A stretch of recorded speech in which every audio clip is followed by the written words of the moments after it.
I'm MWG and let's get right into the tech news.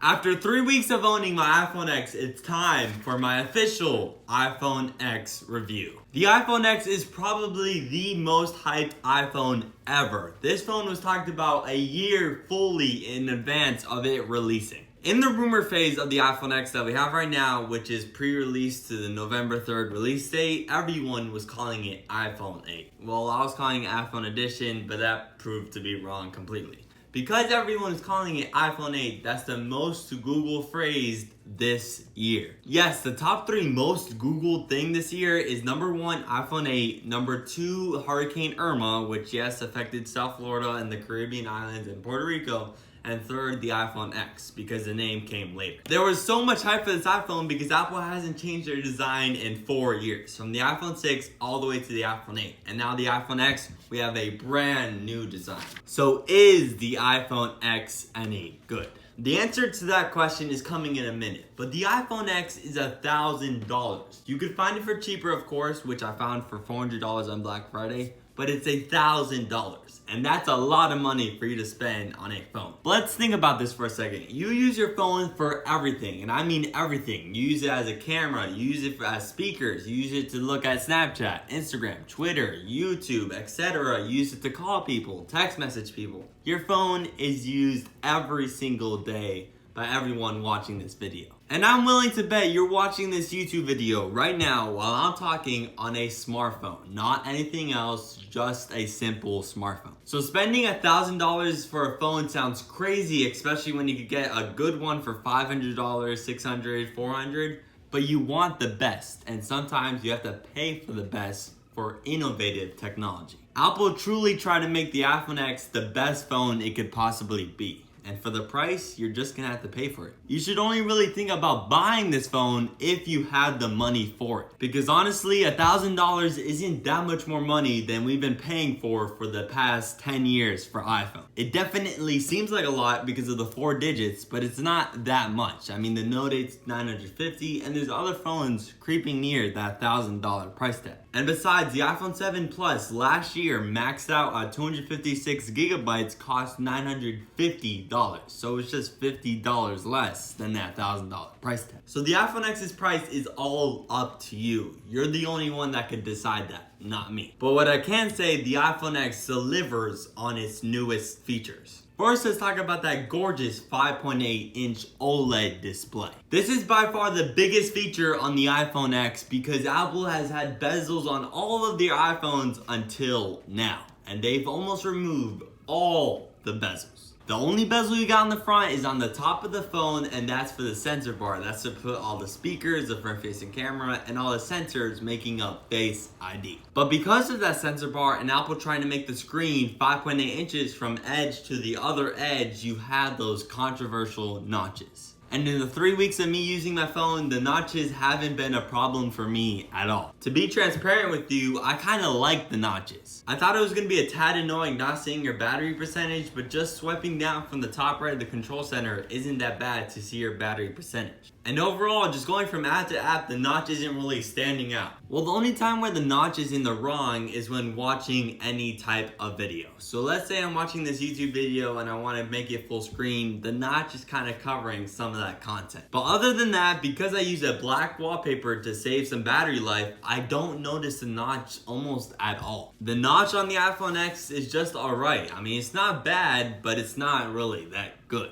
But I will say this, having the notch on your phone does make it unique. Whenever someone sees you with that screen, with that little notch, they know it's the iPhone X. Which is why I think Apple kept around the notch. The notch makes the iPhone X iconic. It's unique. No other iPhone has that. Whether you like it or not, it's there. But personally, in my mind, I don't really mind it at all. But overall, the 5.8-inch OLED display on the iPhone X is just amazing. The screen gets nice and bright, the blacks truly look black, and the screen is just overall lovely to look at whenever you're using the phone. The display is for sure 100% of quality of a $1,000 price tag. But what about the design? Is that worth the $1,000 price tag? and in my opinion, it looks like it is. For the first time ever, I think the iPhone X delivers on Johnny Ive's promise, just the iPhone being two slabs of glass glued together. This may be a bad problem, but with my previous phone, the iPhone 6s, I know which side was the screen and which side was the metal back. But with the iPhone X, when I reach into my pocket, I don't know which one is the screen. So the iPhone X 100% does deliver on Johnny Ive's wish. Just two slabs of glass connected to a metal stainless steel plate. Do you remember the stainless steel iPod Touch and how many scratches would get on that stainless steel just because it's a scratch magnet? Well, the stainless steel to my iPhone X is happening just like that. There's already a ton of scratches on my iPhone X stainless steel part. So if you really care about no scratches on your phone, you better put a case around the border edge, the stainless steel part of the iPhone X, because that scratches like crazy. But having glass on the back for the iPhone X, I give it a thumbs up because not only does it allow for wireless charging, it also looks good. I especially like the part that it only says iPhone. It doesn't say any FCC labels or anything else made in China. It just says iPhone. Just a phone saying iPhone is the way it should have been all along. I know legally it couldn't have been like that for the past few years, but now Apple got rid of all those laws and they're now just doing iPhone. Also with the design, you get that water resistance, which I have yet to test and hopefully will never test, but it's just going to be an insurance card whenever I hopefully maybe ever drop it in the water. And a feature that was on the iPhone 7 carried to the iPhone X is stereo speakers. And my gosh, I love stereo speakers. I've been proclaiming this for months and months and months. And now I finally got it to test it out. Stereo speakers make anything listening to music very, very loud. So let's say you're watching a YouTube video, it's nice and loud. It takes you away from the environment around you, just focusing on the content.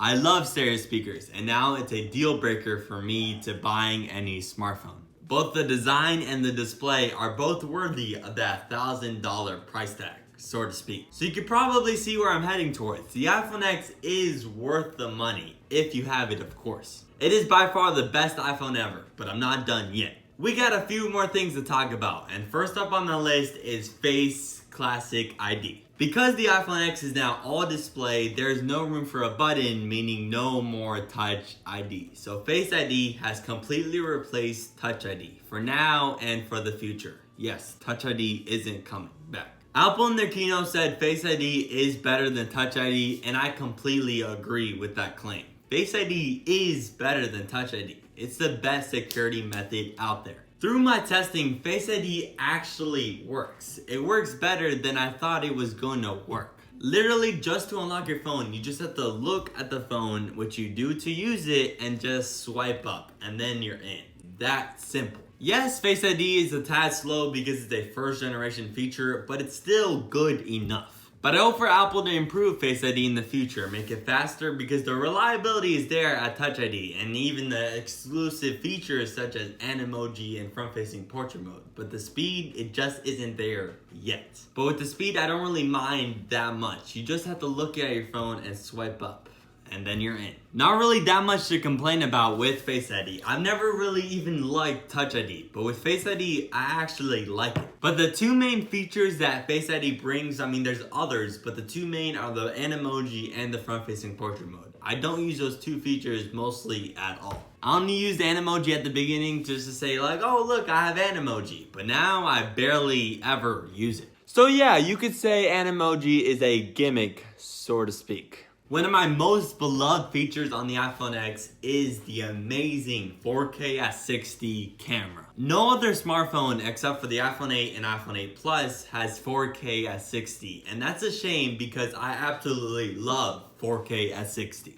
4K at 60 is such a great option to have, and now that's a feature for me that's a deal breaker for buying a smartphone. And good thing the iPhone 8 and iPhone 8 Plus have that too. So if you want that 4K at 60, you could turn to that option too. But having a telephoto optically image stabilized lens is important when you're trying to zoom in. It's nice and stable. But overall, the iPhone X's camera is amazing. No complaints there at all. Sometimes the best camera you got is the one you always have on you. And with the iPhone X, that is completely true. I love taking photos and videos with my iPhone X. One thing I was looking forward to with the phone is the amazing battery life, and I was not disappointed at all. I was coming from the 6S, which had to charge every single day. But with the iPhone X, I only charge it every other day, which is nice. It's a nice thing to not worry about battery life. And with the iPhone X, you don't have to worry about that. I'm surprised when I'm ending the day and I'm like, oh, I'm at 40%, I'm at 30, I'm at 20. It's lasting pretty long time for me. The battery life could, of course, always be better in the future, but for right now, it's just perfect. For many people out there, the iPhone X is gonna be in a little bit of an adjustment, because there is no home button. You now just swipe up to get to the home screen. And with just swiping up to get to the home screen, where are you gonna put the control center?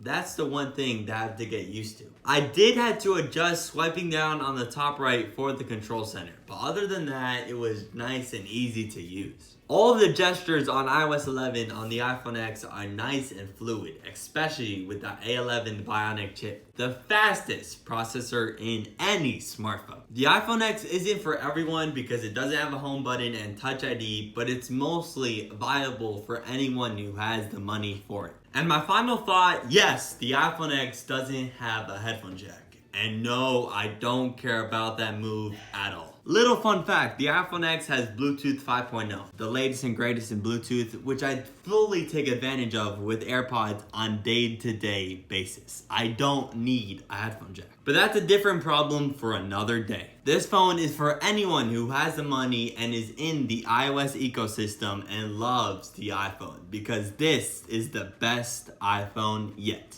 Make sure you smash the subscribe button right here to stay informed, and I'll see you in the next one.